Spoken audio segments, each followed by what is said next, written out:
I'm gonna take you guys on a cage-by-cage tour showing you my favorite animals at the reptile zoo. Let's get started. Right off the rip, I've gotta say Helen is an amazing animal. I love every single animal in the zoo. So I'm gonna try to just show you the ones that are super, super special to me. Even though every single one is super special to me. But Helen is amazing because it breaks so many people of their fear of snakes. So many people come into the reptarium and are like a little bit afraid of handling a snake. And for whatever reason, they like to handle Helen. She's small, she's tame, she doesn't have eyes. For whatever reason, when people think that a snake isn't looking at them, they can't bite them. So Helen breaks a lot of people's fears, and that's why I love her so much. Tyson is absolutely amazing. When he came to us, he was only 6 grams. He's now 18 grams, 3 times the weight. There's only a few albino eastern box turtles in the world, so we're super excited. Box turtles have amazing personality. Still a little bit too small to take him out and let everyone hold. But when he gets to full-grown adult here in another couple years, he's gonna be an absolute amazing man. Look at the personality he already has. This is baby Kush, the crocodile monitor. Now, it may not be an animal that you play with often, although I do take it out. I usually get pretty ripped up when I do. But that is just a little raptor. I mean,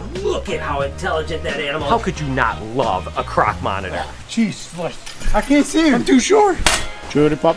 Well, Brian's showing you some of his favorite animals. I think I'm going to show you some of my cherry pop. I mean, just look how cute she is. The red face, just look how rustic color she is. It's like burnt rust. And for a small lizard like this, one of the smallest dragons in the world, he's just so smart. And obviously the gearfish, or gear rufus, whatever you call them, Dr. Fish. They're so cool. I mean, they just eat their skin. Kids love them. We love them. And we try not to stick our face in there sometimes.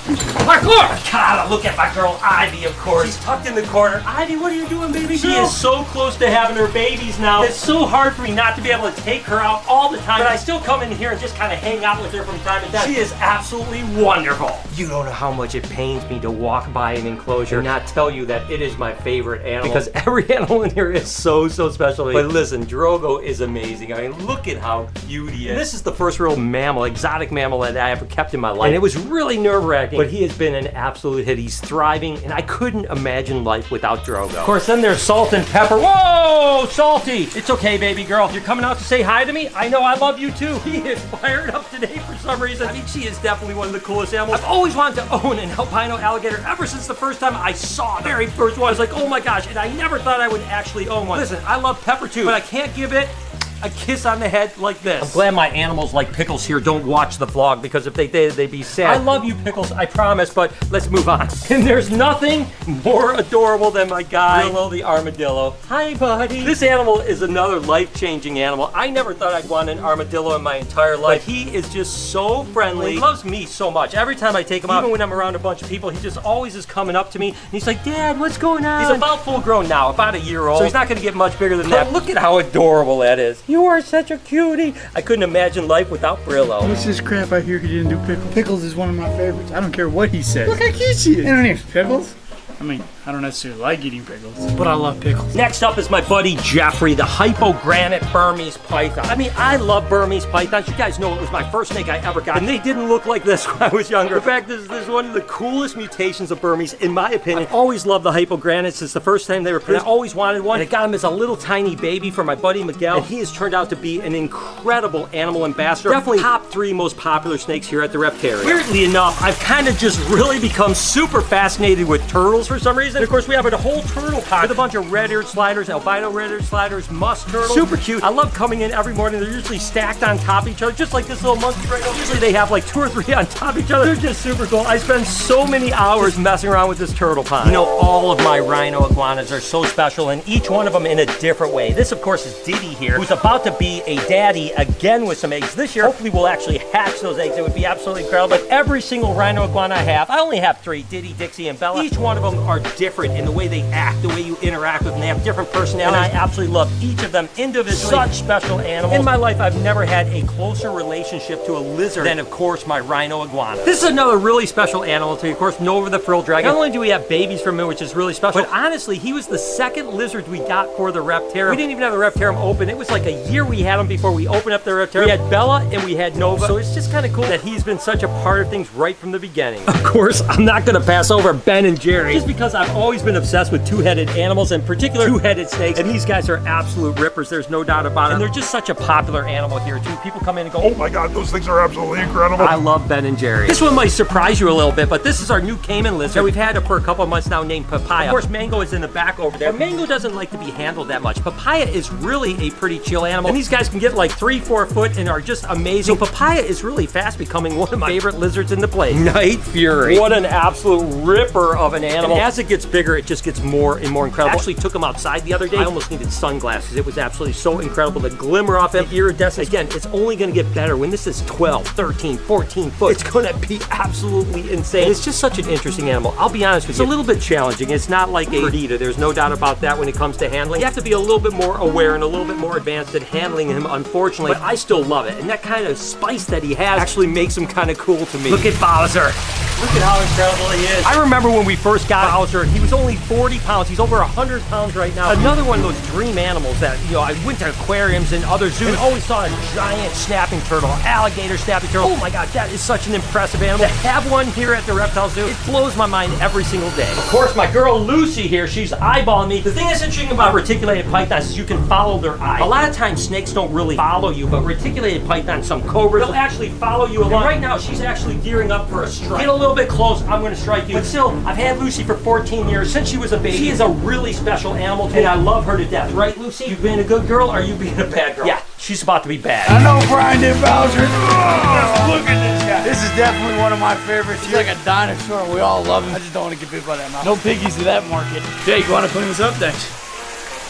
Alrighty. Matilda is definitely one that I love. Of course, it's Lori's favorite animal at the Reptarium. The only animal that I've ever gotten with Lori, where she actually cried when we got her. This is going to be around for my great-great-grandkids, right? 200 plus years or something like that. It's going to be amazing, and she is just incredible. 155 pounds. Think about this, when she's 500 pounds, is that going to be absolutely ridiculous? I can't wait. I love boega or cat-eyed snakes, mangrove snakes, whatever you want to call it. This is actually a multi-cincta. To me, it's just a different species, has more bands on it, more yellow. And it's just so cool. I love it. It's the only one that we keep at the Reptarium. When we expand, we're definitely going to have more of these guys on display. I just love it to death. It's just one of my personal favorite snakes because I just love cat-eyed snakes. Not every animal that is really special to me has to be an incredible, like rare, unusual, whatever animal. This snake is special to me because of what it does for the Reptarium. The little kids that don't want to hold a bigger snake come, and they hold Luna, the high white albino black and white calican, and they just fall in love with it. This snake is so placid, so incredible. And again, I love what it stands for, which is that bridge. To get kids interested in holding their first snake, and then next thing you know, they're holding bigger and bigger animals, and they're having a great experience. Of course, we have 3 two-headed turtles. We have Mario, Luigi, Raphael, Donatello. But the first two-headed turtle that actually thrived for us, of course, was Chopsticks. So it's really special to me. Two-headed animals, I love them. I think they're amazing. And Chopsticks and the other two-headed turtles are absolute rippers. You know, I've only had Frosty for what, about 6 or 8 weeks, but it has just become such an amazing animal for us. I mean, you can see how it's totally just inquisitive to us. It's not afraid of us at all. It's becoming a really cool animal. Not coming out yet during the open hours, still letting it settle in, but it's doing so well. Absolutely thriving and just such a cool animal. Look at it. It's just like, what are you doing, Dad? I mean, it's cool when you can create a relationship like this, especially within just a short period of time. I'm all wet.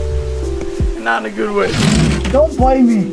Oh. What, he almost got you? Yeah, dude, he's like, ow. He got me. He got you? I pulled away. I love you, Dad. Come on, dude, let's get over here, bud. This is what I call monitor row over here. We got Frosty, we've got, of course, Toothless, which is absolutely incredible. I mean, this animal is next level. There's no monitor I have that is more docile than Toothless. Elvis is amazing, don't get me wrong, and we'll see him in a minute, there's no doubt about that. But Toothless, there's just something special because we've had him since he was only 7 days old, so he knows nothing but this environment. He knows us so well, and again, just look at him. He's just like, hey, what's going on? Absolutely ridiculous. What an absolute dinosaur, huh? Of course, Waffles, a black-throated monitor. Again, on monitor row here. I love these guys to death. Each one is different, right? I mean, obviously, water monitors are water monitors, but you can have different colors. There's something amazing about a rock monitor from Africa that is just next level. That big head, that gigantic tongue. I mean, it looks like a dinosaur. This is what you think of. If this was 30 foot long, it would fit into that dinosaur period. At least that's what I think of anyway. And I love it to death. Such calm, amazing animals. So cool, a great educational way. You can have someone stick their head in there and it smells like maple syrup. It's just a great way to get people really inquisitive about reptiles. This is one that you might actually be surprised about. You might go like, really? Lucky, the Amazon tree ball that's always trying to bite you and actually strike at you? It's just an awesome animal. I've loved it. I've had it since it was a baby. It's about 7 years old now. So we've had 7 years of kind of working together, and I kind of know his personality. He knows what I've got going on. I actually don't get bit by him that much because I know him so well. It's just a cool animal. And again, a really fun animal to kind of test your ability to not get bit. This is a nice slice.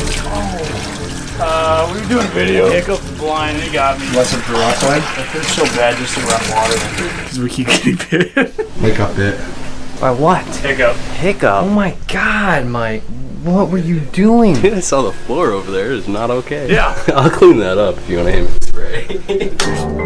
There's no doubt that there's nothing more special to me in the entire place than Bella. She was really the first animal for the Reptarium, the first animal that I started to understand how important bonding with animals are, the way they could be trained. She's incredible. She can be snotty. You know, right now she's saying like, Dad, I'm not gonna come down. The cat of the Reptarium. She comes down for pets when she wants to come down for pets, and when she doesn't want to come down for pets, she doesn't come down for pets. So yeah, Bella, she's my baby. I love this animal right here. One of the early animals we got here at the Reptarium was here for the grand opening of the Reptarium. This, of course, is a Europlates fimbriata. Just absolutely gorgeous. I mean, it's so cool. It's so alien-like. I love it, and every time I see it, it just brings a smile to my face. Of course, Bugatti, the Boelen's python. Look at that beautiful animal right there. And the reason I think it's so amazing is not only the fact that I love Boelen's python. This is literally an animal that was unobtainable when I got into the hobby when I was a kid. And to actually be able to work with one, see it every single day, it just blows my mind every single time I see it. Then there's Zuko and Oz, our Chinese rat snakes. Of course, this is the 100-flower rat snake, or Moellendorffi, and this is the Mandarin rat snake, or Mandarina. 20 years ago, you couldn't even get these guys because no one was captive breeding them. The ones that came in from the wild never did well. It's really cool to have captive bred animals that are so docile and great animal ambassadors. We gotta get you cleaned up, man. You gonna be a big boy? I'll get you an ice cream. Really? All right, you gonna be a big boy? Can I do it? Oh, Lord! Hallelujah! Oh, my God. Dry her off real nice. Not with the f***ing toothbrush. Oh, man. Really dab it tight. Yeah. You got it. Perfect.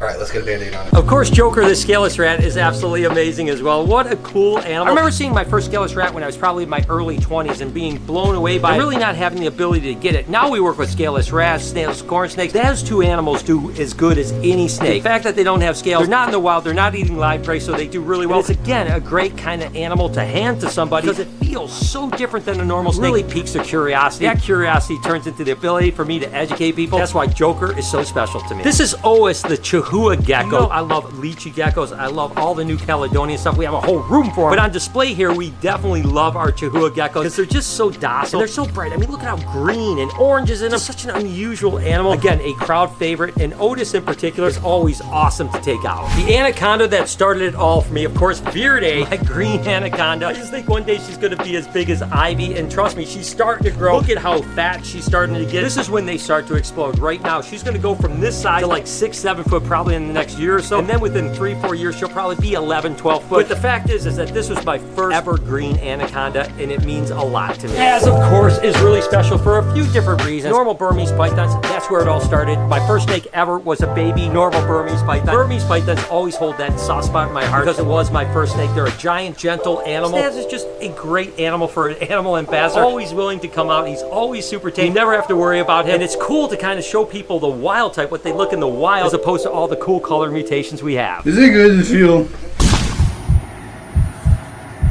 I don't want to bleed through my first band in the first 35 seconds. Whoa. Get it all the way off. Ooh, Chimama. Oh, no. Here, keep it there, keep it there. No, just get another Band-Aid. Hey, yo.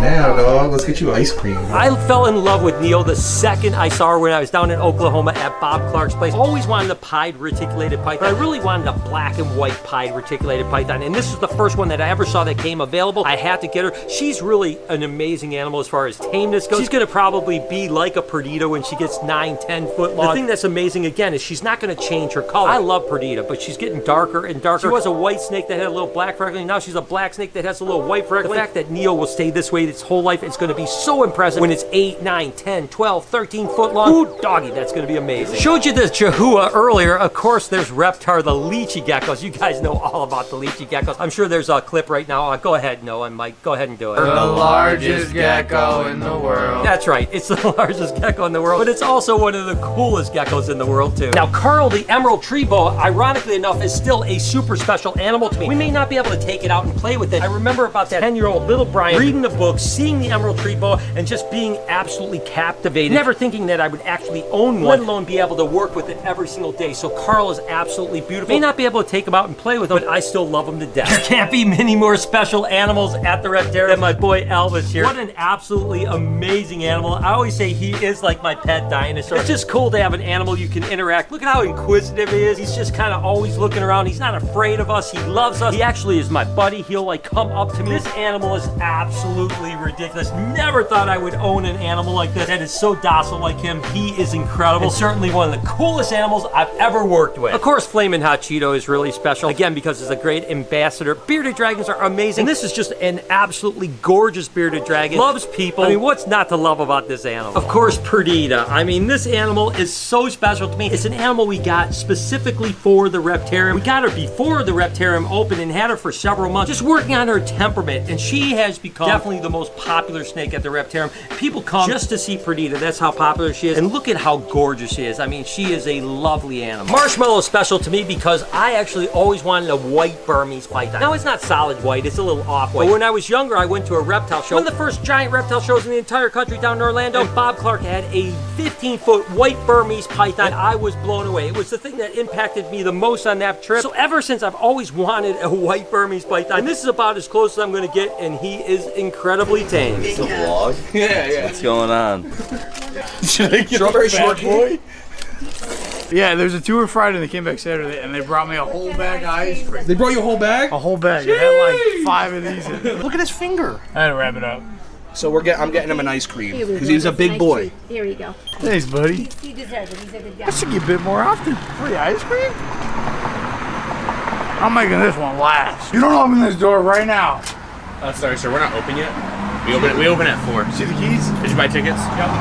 You know, so many animals that I love so much here at the Reptarium were really dream animals of mine. I've always dreamt of owning a tegu. And I never thought I would have the opportunity before I opened the zoo. Terrence here, Argentine black and white tegu. I love working with him. Super chill when it comes to kids especially. So it's just a really cool animal. A lot of dream animals, and those dream animals are certainly super special to me. The first snake that I ever bred was a corn snake when I was young. So corns are always special to me. I always say corn snakes and ball pythons, I still make the best first starter snake. And certainly make great animal ambassadors as well. Maisie is about an 8-year-old corn snake that has been around kids his entire life. Taking this animal out, kids love it, and I love it. I've always been a fan of blue-tongued skinks, and my favorite blue-tongued skink of all are the Centralian blue-tongued skinks like Potato. And this is the first one I've had, and he's absolutely incredible. I just love him to death. There's something really cool about it. Again, because you can just set it in someone's hand, it'll sit just like a potato, makes it freaking awesome. Sunrise is so special to me for a number of reasons. First of all, he's just an amazing snake. Secondly, albino Burmese pythons were the thing that kind of got my business started. Breeding when I was a kid when they were expensive. That's what started BHB and kind of started my entire career. And lastly, the first educational shows I ever did were with an albino Burmese python named Sunshine, which basically is why we named this one Sunrise. And it's just a really special animal. I love Burmese pythons. And listen, guys, I think that's about it.